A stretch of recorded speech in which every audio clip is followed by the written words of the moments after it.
Oleh karena itu, kita tidak sepantasnya untuk menyombongkan diri. Kita manusia aja diciptakan dari setetes mani yang hina. Kalau di dalam ayat yang lain dikatakan, "Falyanzur insanu ma khuliqa min ma'id dafiq." Lihatlah, manusia itu diciptakan dari apa? Yaitu dari air yang terpancar. Air yang terpancar. Dan di ayat lain dikatakan bahwa alam nakhluqukum min ma'in mahin. Tidakkah kamu lihat bahwasanya kami itu menciptakan kalian itu dari setetes air yang hina?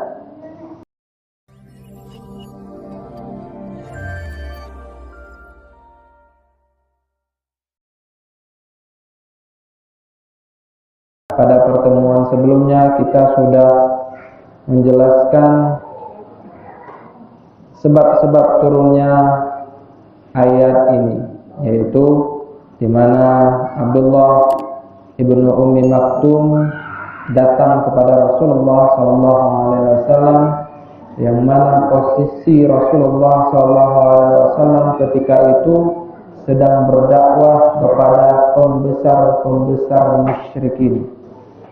Maka ketika Abdullah ibnu Ummi Maktum itu datang, Rasulullah SAW bermuka masam, dan Rasulullah SAW berpaling dari Abdullah ibnu Ummi Maktum. Padahal Abdullah ibnu Ummi Maktum itu adalah seorang buta. Beliau buta dan datang kepada Rasulullah SAW untuk meminta agar diberikan hidayah. Arsyidni ya Rasulullah. Akan tetapi Rasulullah SAW ketika itu sedikit bermuka masam, dan juga kalau kita biasa sebut itu kesel. Lagi-lagi enak-enaknya kita ngobrol, tiba-tiba datang anak kita mengganggu, kesel. Nah, ketika itu Rasulullah SAW bermuka masam dan berpaling dari Abdullah ibnu Ummi Maktum tersebut. Lalu turunlah ayat ini, Abasa wa tawalla. Kenapa engkau bermuka masam dan berpaling dari Abdullah bin Ummi Maktum? Anja'ul a'ma. Apakah karena seorang buta telah datang kepadamu? Setelah itu, wa ma yudrika la'allahu yazakka. Dan tahukah engkau Muhammad, barangkali dia ingin menyucikan dirinya. Dan seterusnya, kita sudah menjelaskan pada pertemuan sebelumnya. Dan pada malam hari ini kita akan masuk pada ayat yang ke-17 dari surat Abasa. Surat ayat ke-17. A'udzubillahi minasyaitonir rajim. Qutilal insanu ma akfar. Sudah dapat? Qutilal insanu ma akfar. Celakalah manusia, alangkah kufurnya dia. Di sini Allah Subhanahu wa taala menjelaskan bahwasannya celaka dengan kata-kata qutila. Padahal di dalam bahasa Arab, qutila itu artinya membunuh. Akan tetapi ini dibiaskan dalam pembunuhan. Orang yang membunuh pasti ada yang celaka. Nah, di sini diibaratkan bahwasanya manusia itu celaka dengan apa? Dengan apa yang telah dia kufuri. Akfar, kufur. Makanya kafir itu, kafir diambil dari kata kafar, yaitu kufur. Kufur juga. Kufur terhadap apa? Yang pertama, terhadap nikmat Allah Subhanahu wa taala dan juga hari kebangkitan, di mana Allah Subhanahu wa taala menjelaskan pada ayat-ayat sebelumnya di surat An-Nazi'at dan juga di surat An-Naba tentang bagaimana hari kebangkitan dan bagaimana posisi-posisi manusia yang bertakwa dan manusia-manusia yang celaka pada hari akhir. Ma di situ, ma akfar. Ini ada dua pendapat.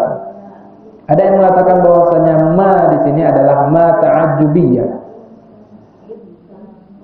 Itu yang berarti betapa kufurnya. Sedangkan yang kedua, ma di sini adalah ma istifhamiyah. Nah, kalau belajar bahasa Arab atau belajar nahwu dan sharaf, biasanya tahu nih, ma ini, ma saja itu huruf ma itu saja sudah ada beberapa dan dia tidak boleh asal-asalan kita ini. Makanya bahasa Arab itu sebenarnya bahasa yang kaya banget. Tergantung situasi dan kondisi, maka huruf tersebut akan berubah menjadi arti yang berbeda. Nah, kalau seandainya dikatakan ma ta'ajjubiyah, betapa kufurnya manusia. Akan tetapi kalau seandainya ma istifhamiyah, apa yang membuat manusia itu kufur pada Allah? Dan kedua-duanya itu adalah tafsiran dari para ulama. Ma akfar, tentang apa yang mereka kufuri. Min ayyi syai'in khalaqa. Selanjutnya yang di 18 bahwa dari apakah dia menciptakan. Artinya Allah Subhanahu wa taala sedang menjelaskan bahwasanya kamu kufur. Tapi tahu nggak kamu itu terbuat dari apa? Kamu itu nggak percaya akan apa yang difirmankan oleh Allah Subhanahu Wa Taala. Kamu tahu nggak? Kamu itu terbuat dari apa? Lalu ayat setelahnya, min nutfatin khalaqahu faqaddar. Ayat 19. Dari setetes mani dia menciptakannya lalu menentukan takdirnya. Nah, di sini Allah Subhanahu wa taala menjelaskan bahwasannya menentukan takdir daripada manusia, menentukan fase-fase kejadian umumnya, rezekinya, nasibnya, bagaimana dianya, wajahnya dan lain sebagainya sudah ditentukan dalam rahim nantinya.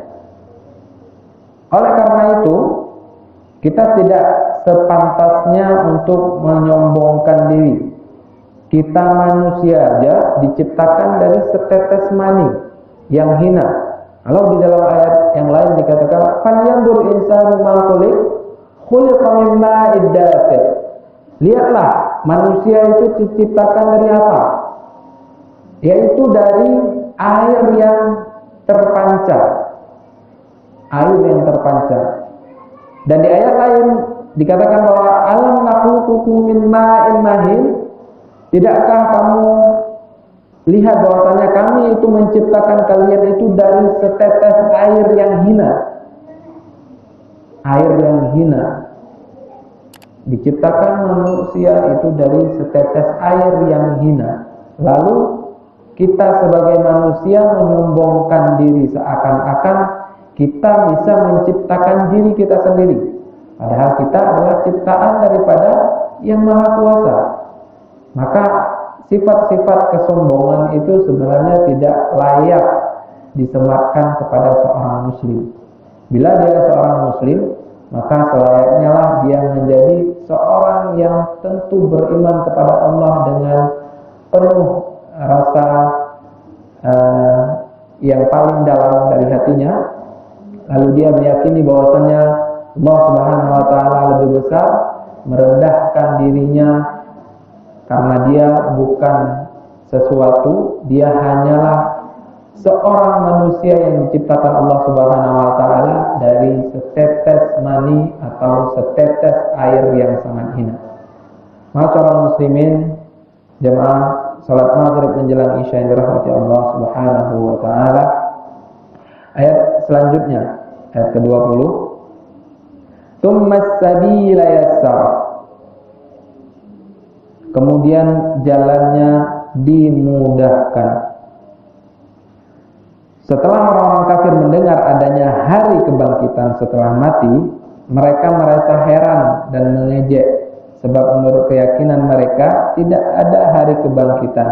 Itulah sebabnya mereka bertanya, seperti halnya pada tafsir surat An-Naba sebelumnya, mereka bertanya-tanya amma yatasaalun 'anil naba'il 'azim, seakan-akan mereka itu mengolok-olok, mana mungkin kalau udah mati itu dibangkitkan lagi. Coba kamu sekarang kamu bunuh itu hewan ternakmu, mungkin enggak dia bangkit lagi.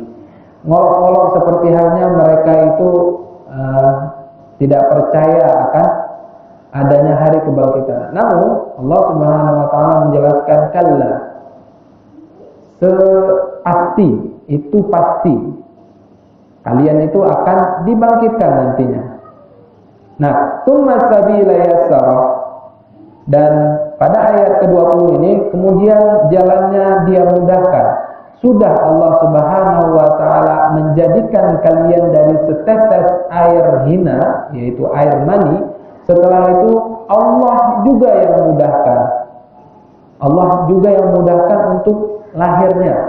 Ada orang tiba-tiba setelah kontraksi langsung lahir. Memang berat, ada yang kesakitan sampai berjam-jam, bahkan sampai berhari-hari. Tapi ingatkah kita bahwasannya semuanya itu Allah Subhanahu wa taala mudahkan. Semuanya Allah mudahkan. Bahkan ada orang yang sakit, benar-benar sakit, ketika itu seakan-akan dia berpikir bahwa Allah Subhanahu wa taala tidak mudahkan.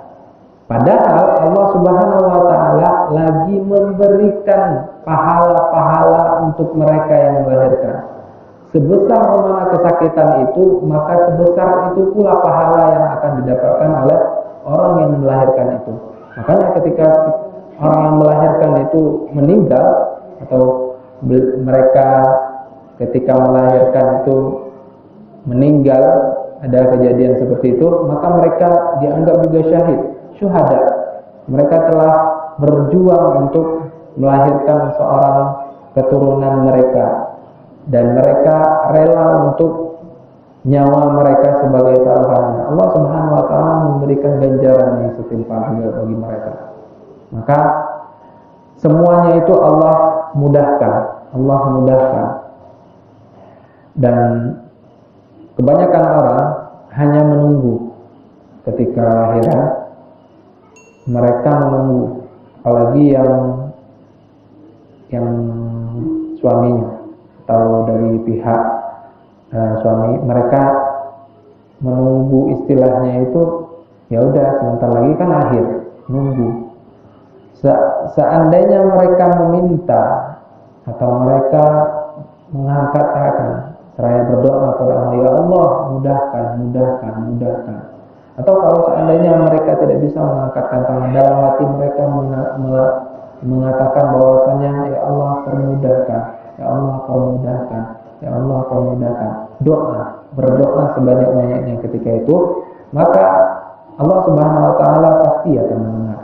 Karena Allah Subhanahu wa taala juga telah mengatakan dalam surat ini, ayat yang ke-20 tadi, Allah yang akan memudahkan itu. Maka tinggal bagaimana kitanya saja yang sebagai seorang suami atau laki-laki atau mahram daripada istri untuk berdoa sebanyak-banyaknya agar lebih dimudahkan oleh Allah Subhanahu wa taala. Dan insyaallah Allah akan mudahkan. Di dalam ayat ini, yaitu ayat ke-20 ini, Allah Subhanahu wa taala memakai kata tsumma. Kita tahu bahwasannya kata-kata untuk penyambung itu ada tsumma, ada wa, dan ada fa. Masing-masing kata itu punya pekerjaan masing-masing. Kalau wa itu mereka tuh wa sabila yasar, wa sabila yasar. Seakan-akan ada sebuah kata, sebuah pekerjaan yang digabungkan. Anta ta'mal wa tadhhab wa taruh, itu semuanya kamu bekerja, kamu belajar, lalu kamu pulang. Wa di situ dipakai untuk menggabungkan. Dan tsumma itu artinya lalu. Artinya dalam tsumma itu punya jeda. Pertama Allah Subhanahu wa taala menciptakan kamu itu dari setitik air yang hina. Tsumma, lalu ada jeda. Jedanya apa? Allah melahirkan. Nah, ketika sudah dibuahi perempuan, otomatis kan hamil dulu. Hamilnya itu berapa lama? 9 bulan, ada yang lebih. Nah, fase dari pertama pembuahan sampai ke kehamilan itu kan jeda. Sampai akhirnya melahirkan, itu ada jeda. Makanya dipakai kata-kata tsumma, tidak dipakai wa. Atau ada satu lagi yang namanya fa. Fa itu adalah kemudian. Kalau seandainya Allah tuliskan fasabila yassara, maka kemudian Allah Subhanahu wa taala memudahkan. Bedanya fa, tsumma dan wa itu penggabungan antara satu pekerjaan atau satu kata dengan kata yang lain. Tsumma itu punya jeda antara satu pekerjaan dengan pekerjaan lainnya. Sedangkan fa itu tidak ada jeda. Jadi saya misalkan saya berjalan sambil sholawat, pakainya sambil itu fa,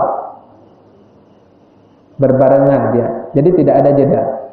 Tapi kalau seandainya dikatakan Allah Subhanahu wa taala menciptakan manusia dari setitik air yang hina, tsumma, lalu Allah ciptakan lagi, Allah memudahkan yang namanya penciptaannya itu setelah 9 bulan. Artinya ada jeda sampai 9 bulan. Makanya dipakai kata-kata tsumma di sini. Masyarul muslimin, jamaah salat maghrib menjelang isya yang dirahmati Allah Subhanahu wa taala. Selanjutnya di ayat ke-21 Allah Subhanahu wa taala berfirman, "Tsumma amatahu fa akhbar." Kata-katanya tsumma lagi. Nah, mungkin kan ada orang yang lahir langsung meninggal, ada. Namun ada juga orang yang sudah lahir, ada jeda, dia hidup dulu dalam dunia ini, lalu setelah itu mati.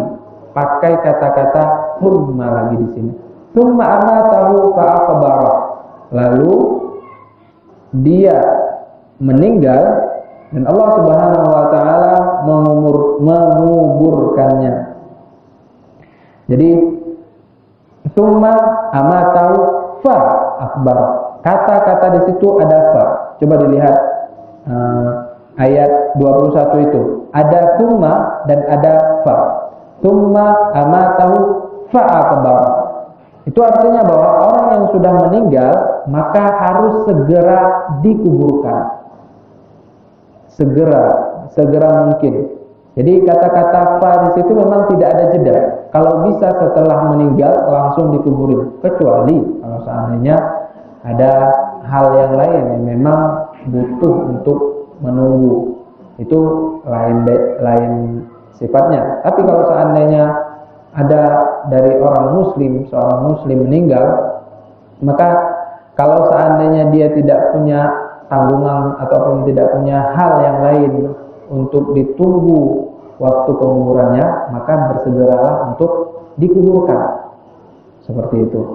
Jadi di sini ditulis tsumma amatahu, artinya sudah lahir, setelah itu Allah juga yang memberikan mati kepada manusia tersebut. Lalu dikuburkan, fa akbar. Maka fa di sini tidak ada jeda, langsung. Kalau bisa sudah meninggal langsung dimandikan, disolatkan dan lain sebagainya, setelah itu langsung dikuburkan. Seperti itu.